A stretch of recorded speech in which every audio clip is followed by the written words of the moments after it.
अगर ईरान यूं ही हमले करता रहा तो ट्रंप क्या करेंगे? जो बात अभी त्रिपाठी जी ने की, बूट्स ऑन ग्राउंड, मतलब जमीन पे सेना उतारनी पड़ेगी। यह दावा कई रिपोर्ट्स में किया जा चुका है। मैं कल CNN पर एक लंबी चौड़ी उनके जो व्हाइट हाउस के कॉरेस्पॉन्डेंट है उनको सुन रहा था। वो अपने सोर्सेज के हवाले से ये बता रहे थे कि सारी तैयारी की जा चुकी है, सारी तैयारी इस बात की है कि अब सेना उतारनी पड़ेगी, ऐसा CNN ने बताया। क्या होगा आगे देखते हैं। लेकिन अपने देश में ट्रंप को इसका समर्थन बिल्कुल नहीं मिल रहा है। अब वहां युद्ध के बीच में भी जो है ब्रीफिंग वगैरह की जाती है पार्लियामेंटेरियंस की। तो साउथ कैरोलिना की रिप्रेजेंटेटिव है नैन्सी मेस। उन्होंने कहा, वो बीच में ब्रीफिंग छोड़ के बाहर आ गई। उन्होंने कहा कि ये अंदर ऐसी बातें हो रही हैं जिसका हम समर्थन बिल्कुल नहीं कर सकते और ग्राउंड इन्वेजन की बातें की जा रही हैं, हम इसका समर्थन किसी हाल में नहीं करेंगे, किसी भी सूरत में ट्रंप को, अपने बच्चों को युद्ध के मोर्चे पर, जमीन पर उतरने नहीं देंगे। आगे देखिए ईरान के पार्लियामेंटेरियन के स्पीकर ने क्या कहा। गलीबाफ इन्हीं के साथ बातचीत करने के दावे किए जा रहे थे। इन्होंने कहा कि हमारे एक पड़ोसी दुश्मन के साथ मिलकर अमेरिका और इजराइल हमारे एक आइलैंड को, द्वीप पर कब्जा करने की साजिश कर रहा है। इसमें हमारे पड़ोसी देश उनकी मदद कर सकते हैं। अगर ऐसा हुआ तो हम अंधाधुंध हमले करेंगे।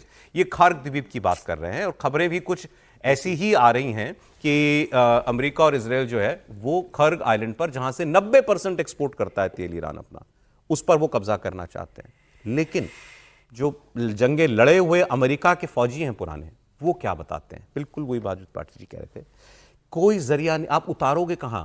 इनके कर्नल है रिटायर्ड मिस्टर डगलस, इन्होंने बाकायदा मैप लेकर के समझाया कहां उतारोगे आप अपने सैनिक ईरान में। कभी अभी मैप है अगर हमारे पास तो मैं आपको दिखाता कि ऊपर ईरान है, बीच में समंदर है, नीचे UAE और सऊदी अरब है और बीच बीच में द्वीप हैं ईरान के। तो उन्होंने कहा आप द्वीप पे उतारोगे, इतनी सी जगह होती है, इतनी मिसाइलें मारेगा ईरान, वहां पर आपको बचने को, सर छुपाने को जगह नहीं मिलेगी, क्योंकि भागने की भी जगह नहीं है द्वीप पे। तो और दूसरी ओर कहां उतारोगे? ईरान की तरफ उतारोगे, समंदर के उस पार, ईरान की जमीन पर ऊंची ऊंची पहाड़ियां हैं, वहां पहाड़ियों के पीछे सैनिक उतार के क्या हासिल करोगे? वहां भी फिर फंस जाओगे, पीछे समंदर, सामने पहाड़, कहां जाओगे? और ईरान में और उन्होंने पूरा मैप कर, कोई जगह नहीं है जहां आपने ये कोई जगह नहीं है जहां आप अपना सैनिक उतार सको। क्या बता भी रहे हैं मैप के साथ, वो सुनिए, शुरुआत से सुना दीजिए। If you look at the sides of the strait, in other words, the coastline, you're talking about 1,000 feet of cliff. In other words, this is an uphill climb in the worst sense of the word. Are you then going to land troops further to the east and then make the long march around to take it from the landward side? I mean, what are you doing?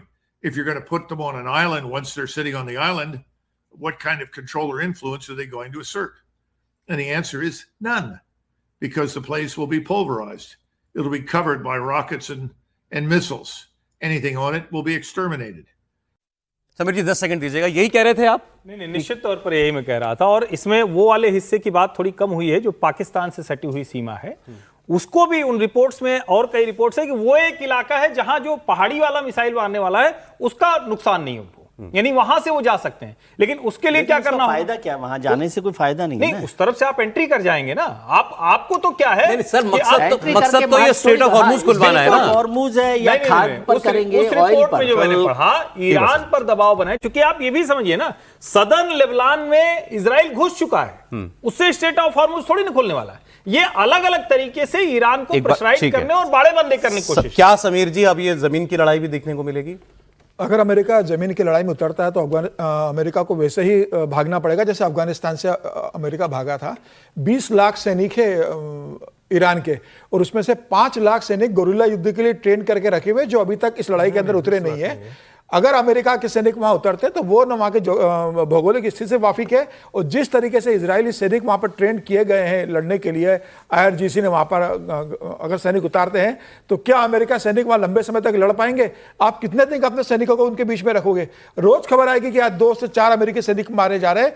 कितने लंबे समय तक America चाहेगा? और जब तक आप रहोगे तब तक आप उस खुर्द पे और स्टेट ऑफ हॉर्मुज पे कब्जा करके बैठोगे, जिस दिन आप वहां पे हटोगे उस समय ईरान फिर वहां पर आ जाएगा। तो 20 लाख सैनिकों के पास आपके पास समस्या का समाधान नहीं है। मुझे लग रहा है अगर अमेरिका ये स्टेप लेता सेना है 6 लाख तो की ये है, ईरान की सेना ईरान की सेना 6 लाख है। टोटल मिला के 20 लाख सैनिक IRGC हैं। को मिला नहीं, IRGC एक्टिव सेना 6 लाख की है, 6-7 लाख की एक्टिव सेना उनकी। खैर 6 लाख कम नहीं होते। आज इंडिया टुडे की रिपोर्ट पढ़ रहा था मैं, कि उसमें उन्होंने लिखा है कि टोटल रिजर्व्स वगैरह भी मिलाकर टोटल 20 लाख है उनके पास। अगर अमेरिका वहां जाता है तो अमेरिका को वहां पर बहुत बड़ा संकट का सामना करना पड़ेगा, अमेरिका को वहां से वापस लौटना पड़ेगा। संकट दूसरा सुनिए आप, और ये तो चलो ग्राउंड इन्वेजन होगा कि नहीं होगा, बहुत सोच समझ के करेंगे ट्रंप, ऐसा कुछ करेंगे तो।